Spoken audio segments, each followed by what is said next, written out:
Hi, and welcome to FlyHealth with Nurse Noel. Please don't forget to like and subscribe. Hey guys, this is Nurse Noel, and you are tuned into FlyHealth. Thank you so much for joining me. Thank you for taking the time out of your busy schedules and taking some time out to just spend some time with me, Nurse Noel. So, this is the fourth episode, and I am so excited about it because this is a good one. We got a good one. As you see, the backdrop is a little different, and that's because I am here at this really beautiful resort, Crystal Springs in Hamburg, New Jersey, and we are at the Original T Golf Classic. And the Original T Golf Classic was founded by Wendell Haskins. Wendell was a notable in the music industry and in the fashion industry, and he decided to get a bunch of his friends who have the same love of golf that he has and have a golf club. And we are at the Classic, and we have honored such greats as Dr. J, Iceman, and Alonzo Mourning, Beverly Johnson, Anthony Anderson, Uncle Luke. It is really, really, really a great time. And it's a family affair. So I brought my family, and I'm here. Hey. Okay, so today is really a good episode. Why is it a good episode? Because I'm doing it. Okay? So stay tuned. Hot topics. I love hot topics. Why do I love hot topics? Because I'm talking about things that are in the news, things that are interesting, things that people are asking about, and this is the hot topic for today. Freeway Ricky Ross. Not Rick Ross, every day I'm hustling. Every day I'm hustling. Okay. Not that Rick Ross, but Freeway Ricky Ross, the noted, the infamous drug dealer who actually fueled the crack epidemic and was sentenced to life in prison, stated that newborn children and unborn children are not affected by crack if their mothers ingest crack. All right, so we're going to talk about that because that is just crazy. I've never heard of anything crazier. How could you try to justify what you've done to a whole entire generation by stating that you did not contribute to crack babies and the ramifications of using crack while women were pregnant? Come on now. Come on now. Wait, are you on crack? Come on now. Like, this is, as a nurse, my first job, one of my first jobs, I was a student nurse, and I was in Harlem Hospital, and they put me in labor and delivery, and this was in 1991. Am I telling my age? Am I telling my age? It was in 1991, and I saw mothers coming in, going into the bathroom and smoking crack. I saw children who would not stop crying. I saw newborns born with low birth weights. I saw children who were developmentally delayed because of crack. So how dare you come on national television? This was in an interview. How dare you come on national television and state that children and newborns and infants are not affected by crack use by women? I think you need to gather up your stuff, go pray to your God, and deal with and have him deal with you, because I will not sit here and and listen to this. I will not sit here and try to justify your conversation that you had with the podcaster. If you are, just apologize. Just apologize and move on. Just apologize and move on. All right, let me backtrack. So I do understand why Rick Ross would state that, because the studies show that it was more environmental than physiological. However, newborns born to crack addicted mothers did have lower birth weights, smaller circumference of the head, They also had shorter attention spans, but access to healthcare was minimal, and that was environmental. So I understand why he said that, but is that really trying to get yourself off the hook because you contributed to the demise of a generation? Let's talk about that. Let's think about that. We need to hold ourselves accountable. Any harmful substance when you are pregnant can jeopardize the unborn child. And I'm just going to leave it at that. This is one of the segments that I love. I love them all, but this is, because it comes from you.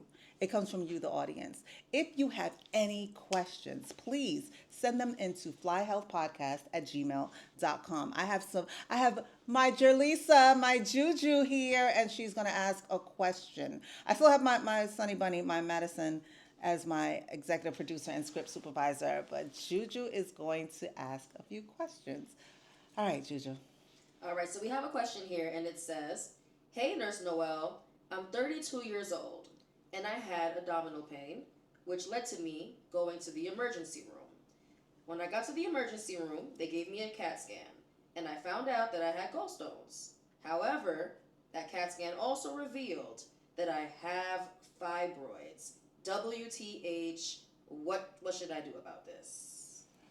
Thank you, Juju. Thank you. Thank you so much. Thank you for that. Thank you for my audience for sending that in. So you went to the emergency room because you had abdominal pain, and you went to the emergency room because you had abdominal pain, and upon taking this CAT scan, you realized, well, the doctors realized that you had gallstones, but they also saw fibroids, uterine fibroids. Let's talk about that. I recently went to the emergency room. I had really bad abdominal pain, and I did not know what it was, and I got a CAT scan. And I had a CAT scan. So I had fibroids a few years ago, and I had a myomectomy. Myomectomy is when they remove the fibroids. Hysterectomy is when they remove the uterus.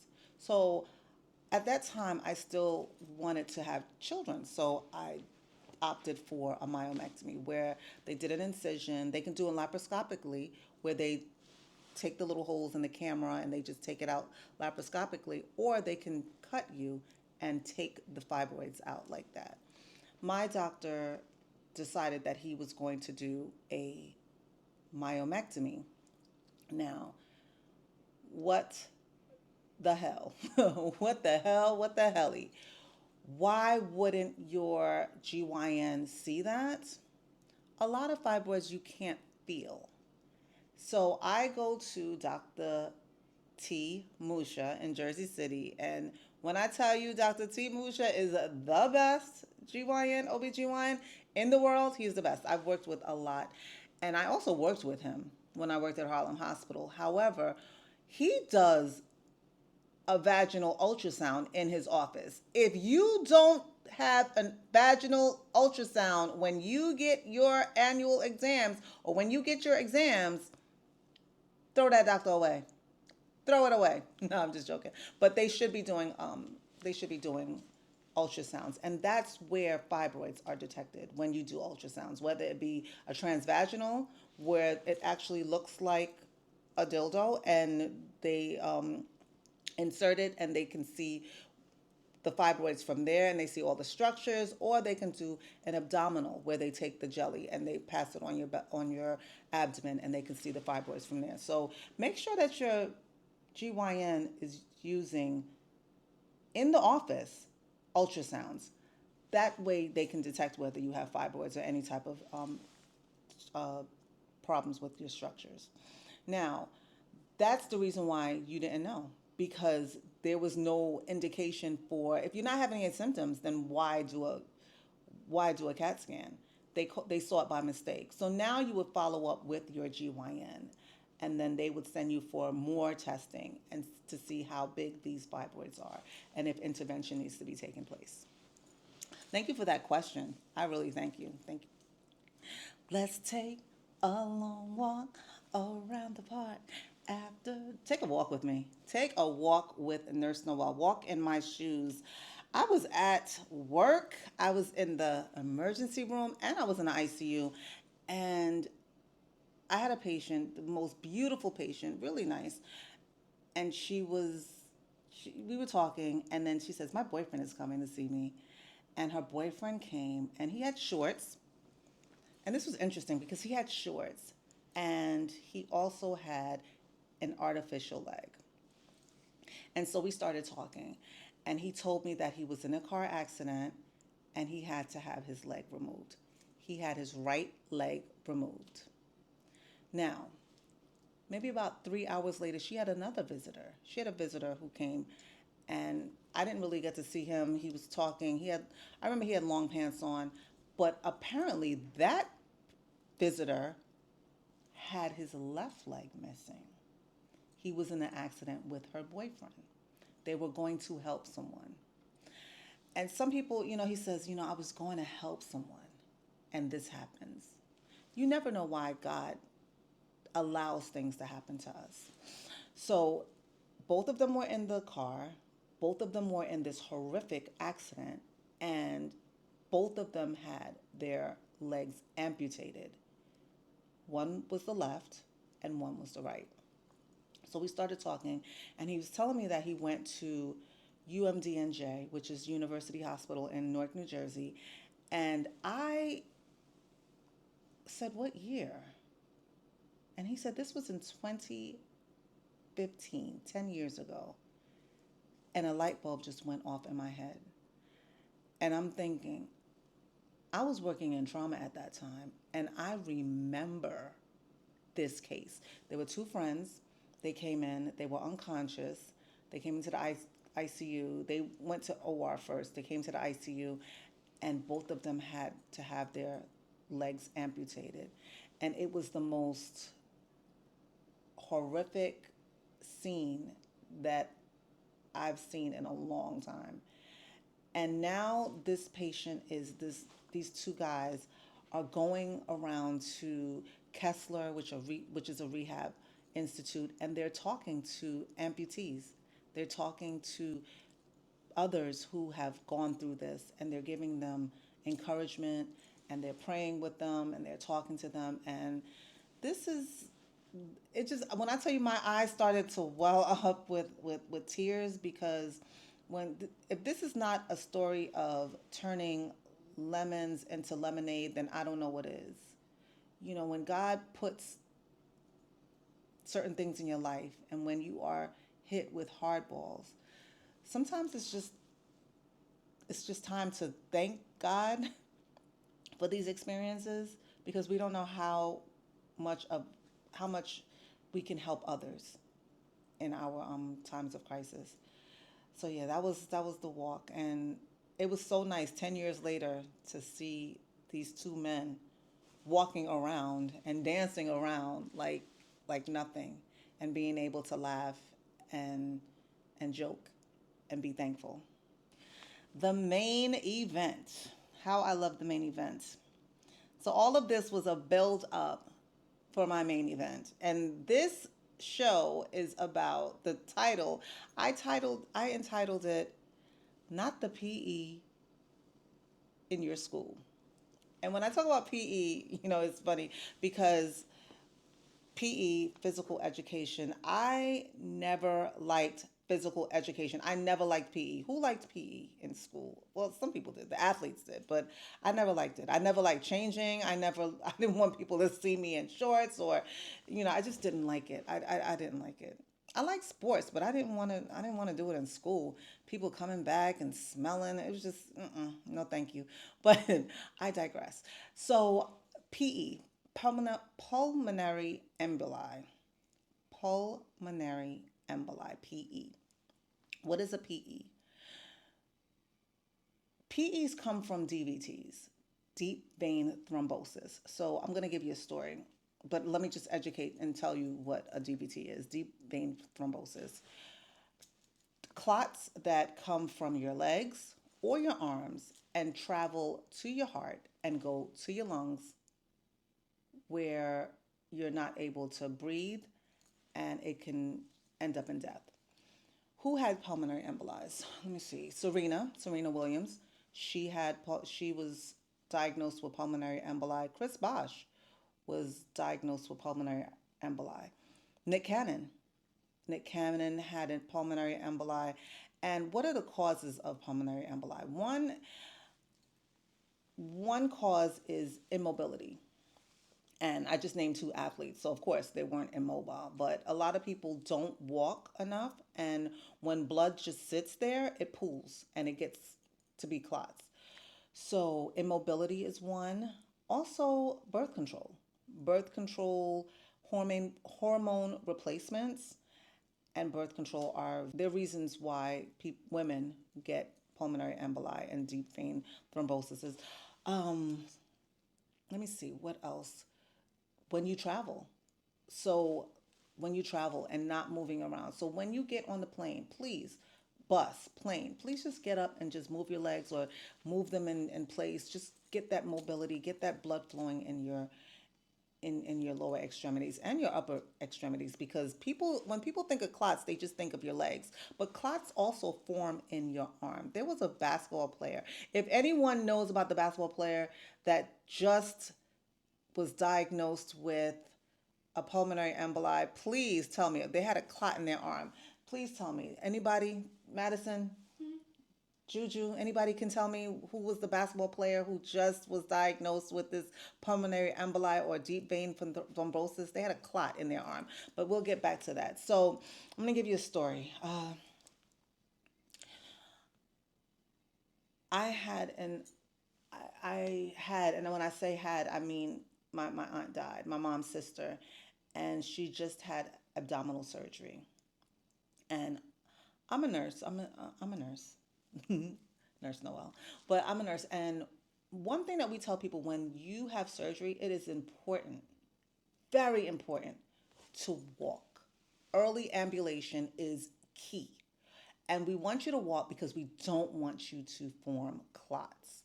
So there's two things: early ambulation and also incentive spirometry, which is when you blow into that little thing and you deep breathe, because we don't want you to get pneumonia. So those are two important things after surgery.